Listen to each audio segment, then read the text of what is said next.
Bonjour à tous, bienvenue sur cette vidéo de la chaîne live de la Ligue de l'enseignement du Bas-Rhin. Et vous êtes ici pour regarder une mini-formation au sujet des jeux vidéo libres de droit et des outils libres de droit utiles pour en créer. Alors juste avant de commencer la vidéo, petit aparté pour vous dire que cette vidéo fait partie d'un programme plus long intitulé la boîte à outils libre des promeneurs du net. Alors les promeneurs du net, qu'est-ce que c'est ? Pour ceux qui ne seraient pas les promeneurs du net, ce sont des intervenants jeunesse et parentalité qui décident de rejoindre un réseau, le réseau des promeneurs du net, pour monter en compétence sur l'usage des réseaux sociaux et sur l'apprentissage des outils numériques et de tous les enjeux qui sont autour de ce grand sujet, et dans le but finalement d'intervenir aussi via les réseaux sociaux auprès de leur public. Alors si jamais vous êtes intervenant jeunesse et que vous êtes intéressé par ces sujets des outils numériques et des réseaux sociaux, sachez que dans chaque département, il y a un réseau départemental des promeneurs du net que vous pourriez rejoindre. Et si jamais vous êtes un jeune ou un parent, les promeneurs du net sont là pour répondre à vos questions lorsqu'elles concernent les enjeux des outils numériques. Maintenant que j'ai fini ce petit aparté, revenons au cœur du sujet, les jeux vidéo libres et quand j'entends libre de droit et les outils utiles pour en créer. Alors, avant de pouvoir vous présenter une série de jeux libres que vous pourriez télécharger gratuitement, je vais commencer quand même par la base, par définir ce qu'est un jeu vidéo. Alors un jeu vidéo, comme vous pouvez voir sur cette image, c'est ce sont des éléments graphiques. Ici sur cet oscilloscope qui a été programmé pour créer un jeu vidéo, c'est justement ce qui s'affiche à l'écran. C'est un jeu de Pong, de ping-pong. Donc ce sont des éléments graphiques qui sont programmés d'une certaine façon. Le programme, lui, il est à l'intérieur de l'oscilloscope, programmé d'une certaine façon pour répondre à ce qu'on appelle un gameplay, un mode de jeu. Gameplay qui est symbolisé ici par les manettes de jeu qui sont utilisées. Mais le gameplay, ça prend en compte toutes les règles, toutes les manières de jouer qui ensemble donnent un aspect ludique au jeu vidéo finalement. Pour un jeu de société, ce sera les règles qui poussent à jeter un dé pour faire avancer son pion. Ça aussi, c'est du gameplay. Donc ce gameplay qui répond qui évolue avec le temps, qui évolue avec la culture, avec les appréciations du public. Et donc ces trois éléments, éléments graphiques, programmation et gameplay, sont présents dans un support. Un support, ça peut être un ordinateur, une console, un oscilloscope comme présent ici. Et ce sont ces quatre éléments qui ensemble ont évolué au fil du temps depuis plus d'un demi-siècle finalement, pour donner les jeux hyper réalistes comme on peut avoir aujourd'hui, ou les Fortnite toujours aussi prisés. Donc on a fait du chemin depuis la création des premiers jeux vidéo, et je vais rapidement vous parler justement de cette histoire, de comment ces jeux vidéo ont évolué. Pourquoi je vous ai montré cet oscilloscope, c'est parce qu'il s'agit déjà de l'un des premiers jeux vidéo au monde. Il s'agit du jeu qui a été appelé Tennis pour deux, mais qui est aussi connu sous le nom de Pong. Et c'est un jeu qui a été créé dans une université américaine je regarde en 1958, et qui un peu plus tard est apparu sur les bornes d'arcade dans les années 1970, et qui a là aussi rencontré un grand succès. Mais ce jeu vidéo a été créé dans une université par un ingénieur qui sur son temps libre a profité des ordinateurs et des outils qu'il avait à disposition. Mais ce n'est pas le premier jeu vidéo. Le premier jeu vidéo, il s'appelle OXO. On peut dire c'est le jeu classique finalement qu'on connaît tous, où il faut réussir à gagner en faisant une ligne de croix ou une ligne de rond selon qui on est. Et ce jeu est lui considéré véritablement comme le premier jeu vidéo. Et il a été créé par Alexander S. Douglas, si vous voulez son nom. Et c'était un Britannique, là aussi dans un contexte universitaire. Donc c'est comme ça que les premiers jeux vidéo ont commencé à être créés. Finalement, dès lors que les ordinateurs ont commencé à être suffisamment avancés, il y a eu des personnes pour chercher à en faire des jeux vidéo. Mais il a fallu attendre un peu plus de temps, justement, pour parvenir à des jeux vidéo pour le grand public. Ici, c'est le premier jeu vidéo dans lequel est apparu Mario. Mario est apparu sur une borne d'arcade intitulée Donkey Kong, et c'est donc Donkey Kong, on peut dire, le premier héros qui a permis d'introduire Mario, qui est aujourd'hui présent, qui ressort même chaque année avec tous les jeux qui sont sortis par Nintendo. Et puis en parallèle de ces bornes d'arcade, il y a aussi eu les consoles de jeux qui ont commencé à débarquer dans les salons, d'abord pour des familles très aisées, mais progressivement ils ont fini par aujourd'hui devenir accessibles pour la plupart des foyers, en tout cas occidentaux. Et on en arrive donc à cette console, la première qui est apparue dans le salon en 1972. Les choses ont continué d'évoluer, elles ont continué d'évoluer jusqu'à se rapprocher de critères qui ressemblent un peu plus à ceux qu'on connaît.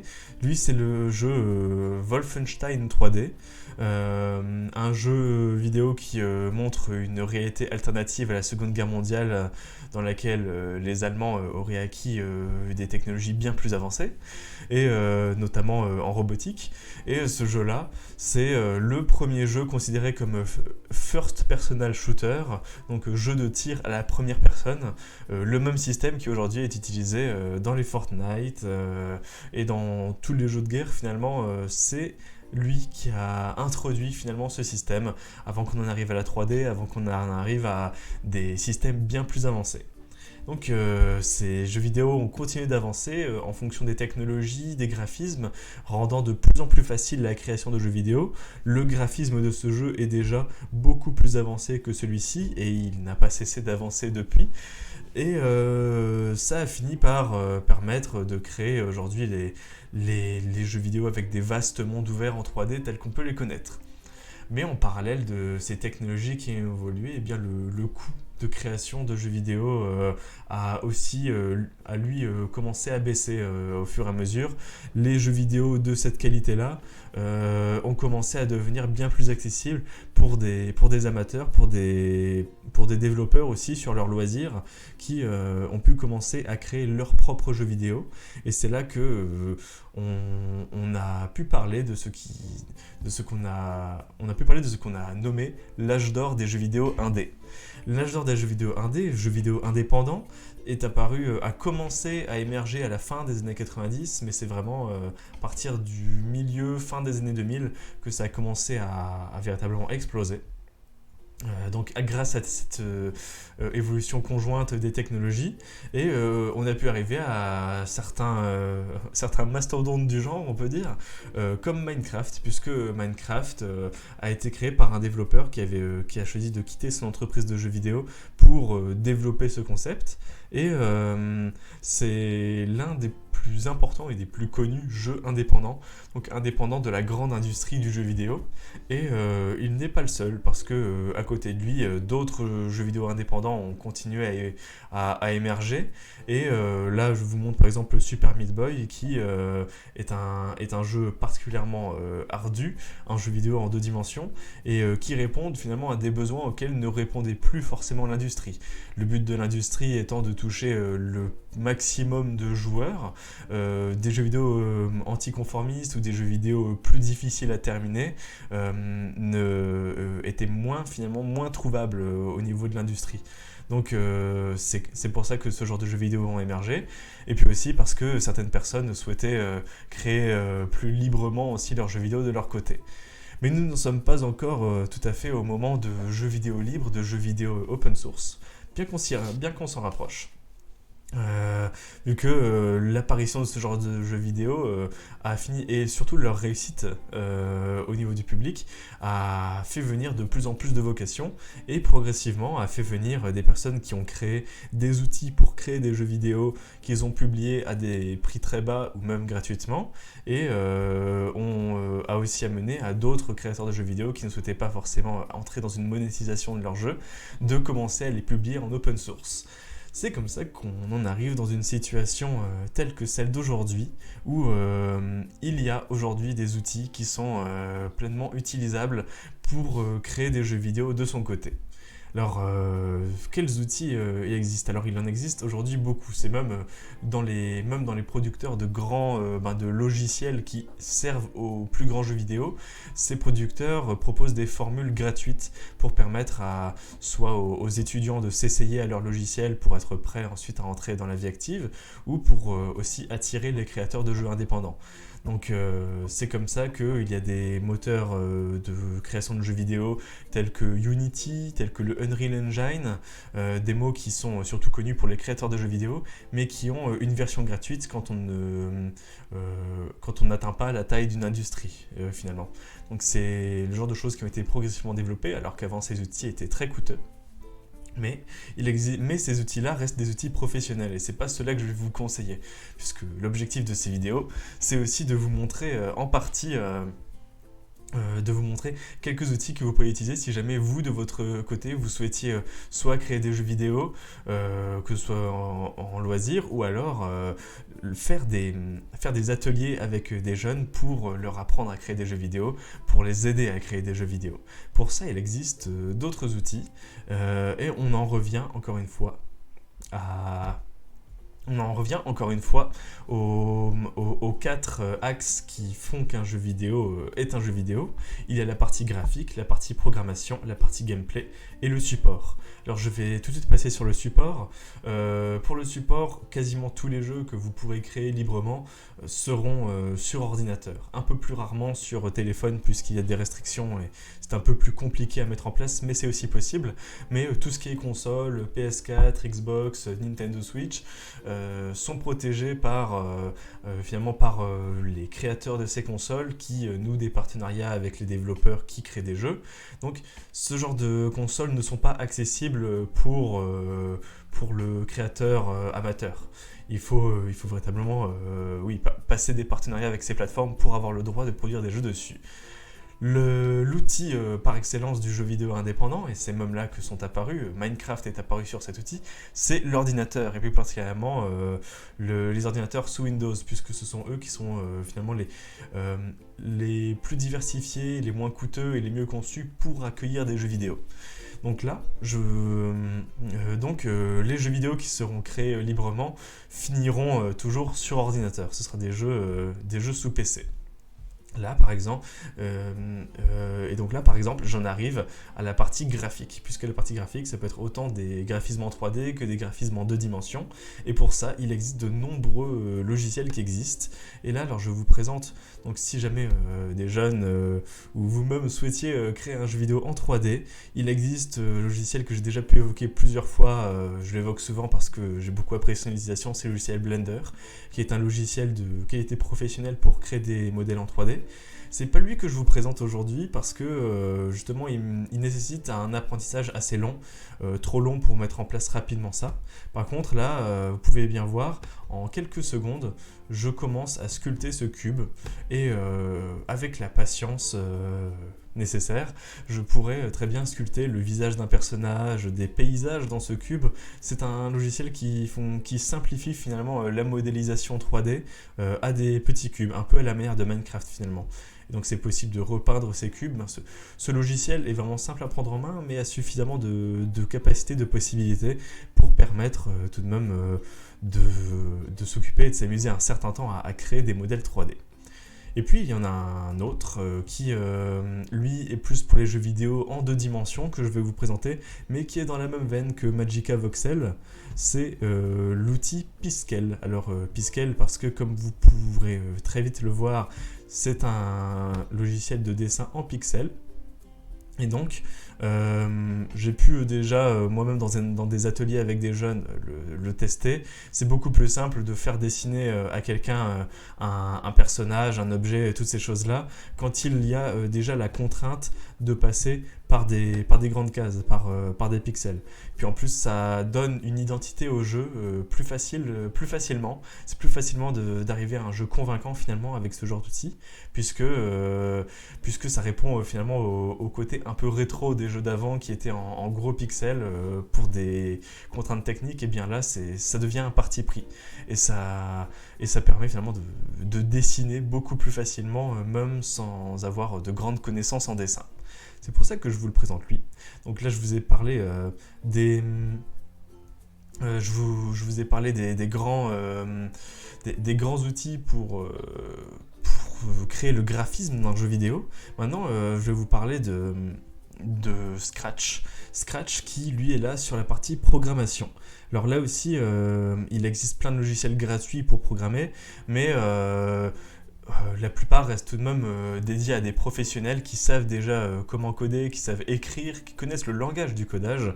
Mais Scratch, lui, c'est un logiciel qui a pour but de simplifier la programmation en la transformant en puzzle.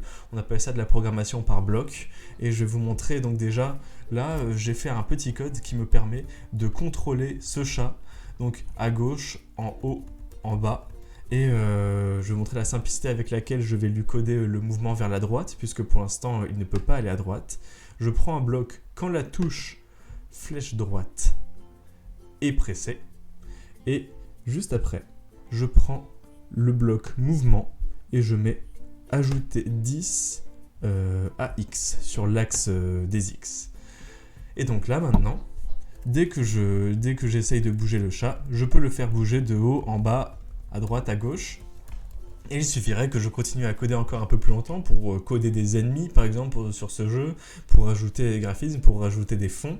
Et ce jeu finirait finalement par ressembler à un vrai jeu, par être jouable, par être diffusable. Et ça permettrait à des créateurs de jeux vidéo en herbe, on peut dire, de commencer à créer leurs jeux vidéo, de s'initier à la programmation, et libre à eux d'aller sur des outils plus complexes, plus professionnels par la suite.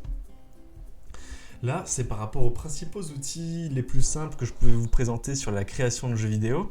Et puis, il reste une dernière chose, le gameplay. Comment finalement savoir quel gameplay donner à son jeu, comment s'acculturer aux jeux vidéo suffisamment pour se sentir capable de créer les jeux vidéo qu'on aimerait créer. Et bien pour ça, là aussi, il existe des choses qui ont été créées, qui ont été lancées. Et il y a la Ligue de l'enseignement à éditer, par exemple, un parcours pour finalement permettre d'acculturer des jeunes qui suivraient ce parcours aux jeux vidéo. Qu'il s'agisse des grandes catégories de jeux vidéo, des types de graphismes, de toutes ces choses-là. C'est un parcours qui a été entièrement créé et dédié sur ce sujet. Alors, laissez-moi vous montrer à quoi il ressemble. Donc là, on revient sur Super Meat Boy et je vais aller tout à la fin pour vous montrer les parcours de coding et jeux vidéo initiés par la Ligue de l'enseignement et avec d'autres partenaires.